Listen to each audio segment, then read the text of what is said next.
Hello everyone, welcome back. आज हम school special drama middle school student को explain करेंगे। ये ड्रामा बहुत ही इंटरेस्टिंग है। ड्रामे की स्टोरी बताने से पहले प्लीज़ हमारे चैनल को सब्सक्राइब करें और वीडियो को एंड तक देख के लाइक भी करें। तो चलिए बिना किसी देरी के स्टोरी पे नज़र डालते हैं।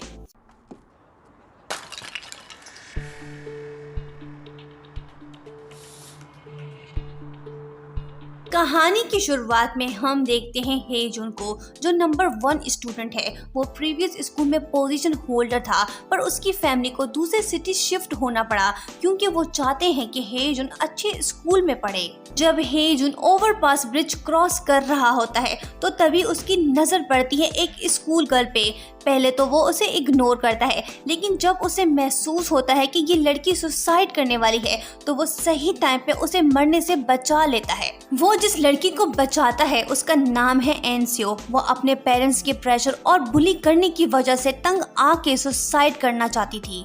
हेजुन उसे बचा तो लेता है, लेकिन एनसियो उसे कहती है कि अपने काम से मतलब रखो। फिर हम देखते हैं कि एनसियो ने अपने सुसाइड का प्रोग्राम पोस्टपोन कर दिया है। वो हेजुन को जाने को कहती है, वो भी चला जाता है और सोचता है कि वो तो मदद कर रहा था, पर शायद भलाई का जमाना नहीं।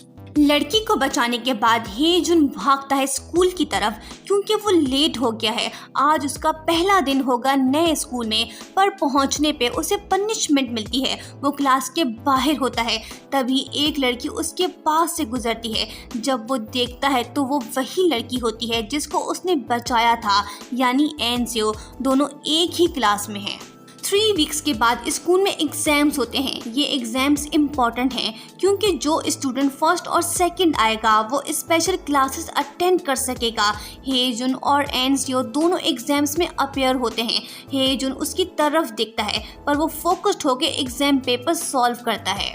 एग्जाम प्रोसेस एंड होने के बाद जब रिजल्ट अनाउंस होता है तो सरप्राइजिंगली हेजुन उसमें फर्स्ट आता है। पर यहाँ हम आपको ये बताते चले कि एनसियो पहले टॉप आती थी, अब उसकी रैंकिंग डाउन हो गई है। जब एनसियो देखती है कि उसकी पोजीशन न्यू स्टूडेंट ने ले ली है तो वो जेलस फील करती है, पर यह भी हकीकत है कि उस पे फैमिली प्रेशर भी है। हेजुन को जब पता चलता है कि पहले एनसियो टॉप आती थी तो वो थोड़ा परेशान होता है क्योंकि उसे पता है कि एनसियो ने सुसाइड की कोशिश की थी। वो जाके मिलता है एनसियो से ताकि वो डिप्रेस फील ना करे, पर एनसियो उसे लिफ्ट नहीं कराती। वो हेजुन को लॉलीपॉप कह के बुलाती है, पर हेजुन बुरा नहीं मनाता। इसके बाद हम देखते हैं एनसियो को उसके फ्रेंड नायुन के साथ, जो कि क्लास में सेकंड आती थी। अब उसकी पोजीशन भी डाउन हुई है। वो एनसियो को कहती है कि सिर्फ 2 स्टूडेंट ही स्पेशल क्लासेस में जा सकते हैं, हमें कुछ करना होगा। पर एनसियो के माइंड में कुछ चल रहा होता है। वो अपनी फ्रेंड से कहती है कि तुम फिक्र मत करो, हम अपनी पोजीशन दोबारा हासिल करेंगे। वो अपनी फ्रेंड से कहती है, क्या तुम गेम खेलना चाहती हो? दोनों क्या गेम प्लान कर रहे हैं, देखते हैं आगे। दूसरी तरफ हेजुन को कुछ पता नहीं कि उसके साथ क्या होने वाला है। जब वो आ रहा होता है तो तभी कोई विंडो से उस पे फ्लावर पॉट फेंकता है। वो बच तो जाता है, लेकिन डर जरूर जाता है। ये तो डेमो होता है। जब वो क्लास में आता है तो देखता है कि उसकी नोटबुक किसी ने डिस्ट्रॉय कर दी है, पर तभी उस पे कोई मिल्क भी फेंकता है। एक ही दिन में 3 बार स्ट्रेंज इवेंट्स का होना उसे परेशान करता है।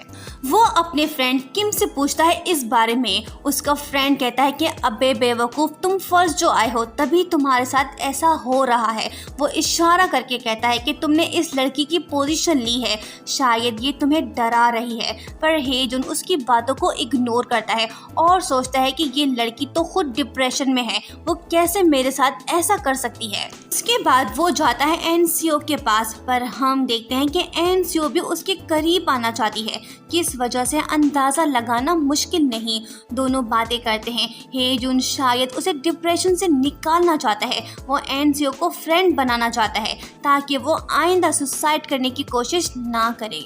बाद में हम देखते हैं कि हे जुन का फ्रेंड उसे एनसीओ के बारे में कुछ शॉकिंग बातें बताता है, लेकिन वो बिलीव नहीं करना चाहता।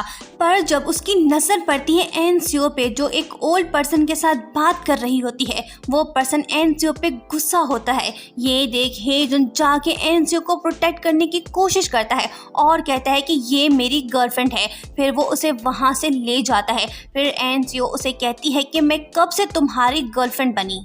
हे जुन पूछता है कि वो कौन थे, पर वो झूठ बोलती है कि वो स्ट्रेंजर था, पर ये सच नहीं, वो उसका डैड था। एनसीओ वहाँ से चली जाती है और कार में जा बैठती है जिसमें उसकी मॉम है, पर उसकी मॉम उससे खुश नहीं होती क्योंकि वो सेकंड आई है। उसकी मॉम चाहती है कि वो दोबारा फर्स्ट आए। ये सुन के एनसीओ और भी डिप्रेस होती है। नेक्स्ट डे क्लास में हम एनसीओ को डिप्रेस देखते हैं। हे जुन उससे बात करने की कोशिश करता है, पर एनसीओ रिस्पॉन्स नहीं देती। वो जा रही होती है, तभी वो बेहोश हो जाती है। ये देख हे जुन उससे पिगी बैक राइड दे के स्कूल हेल्थ रूम ले जाता है। जब एनसीओ होश में आती है तो हे जुन उसके पास ही बैठा होता है क्योंकि उसे उसकी फिक्र है। हे जुन को मालूम है कि इसने पहले सुसाइड की कोशिश की थी। मॉम और डैड के प्रेशर ने एनसीओ को और भी ज़्यादा परेशान कर दिया, जिसके बाद वो डिसाइड करती है कि वो हे जुन के करीब होगी ताकि उसकी स्टडीज़ को डिस्टर्ब करे। अपनी पोजीशन दोबारा ले, देखते हैं क्या वो अपने गेम प्लान में कामयाब होती है या नहीं। उसके बाद हम देखते हैं कि हे जुन एनसीओ के गेम में फंसता जा रहा है क्योंकि अब उसे प्यार हो गया है उससे। सारी रात वो एनसीओ के बारे में सोचता रहता है। नेक्स्ट डे स्कूल में हे जुन की नज़र सिर्फ एनसीओ पे होती है। वो उसके ख्यालों में खोया होता है, तभी उसे बॉल हिट करती है। उसका खून भी बहता है, पर एनसीओ उससे इस बारे में कुछ नहीं पूछती। एनसीओ की फ्रेंड टेंस है क्योंकि उसे अपनी सेकंड पोजीशन वापस चाहिए, पर एनसीओ उसे कहती है कि तुम देखती जाओ कि आगे क्या होता है। नेक्स्ट एग्जाम में हमारी ही पोजीशन आएगी। दूसरी तरफ चोट लगने के बावजूद मदहोश एनसीओ के प्यार में पागल हे जुन उसके बारे में ही सोचता रहता है।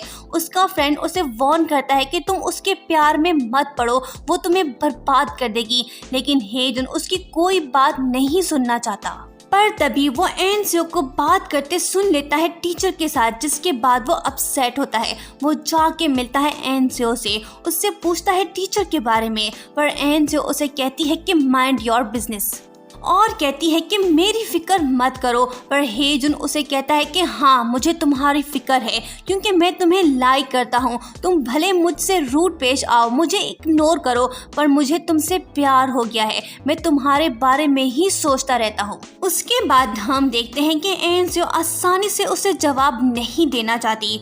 वो उसे अपने प्यार में फंसा के डिस्टर्ब करके अपनी पोजीशन वापस लेना चाहती है। हे जुन उसे 6 बजे ट्रेन स्टेशन आने को कहता है, पर एनसीओ चली जाती है।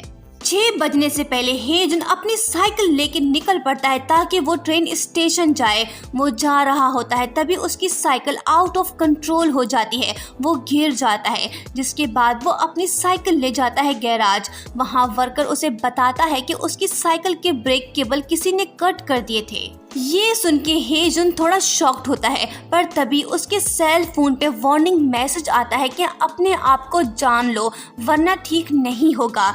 मैसेज पढ़ के वो और भी ज़्यादा परेशान होता है क्योंकि उसे मुसलसल डराने की कोशिश हो रही है, लेकिन उसे पता नहीं कि जिस लड़की को वो लाइक करता है वो लड़की और उसकी फ्रेंड उसके साथ गेम खेल रहे हैं। और यहीं पे पार्ट एंड होता है। क्या होगा जब हे जुन को सच पता चलेगा या एनसीओ अपने प्लान में कामयाब होगी। अगर आपको ये वीडियो पसंद आई है तो हमारी इस वीडियो को लाइक करें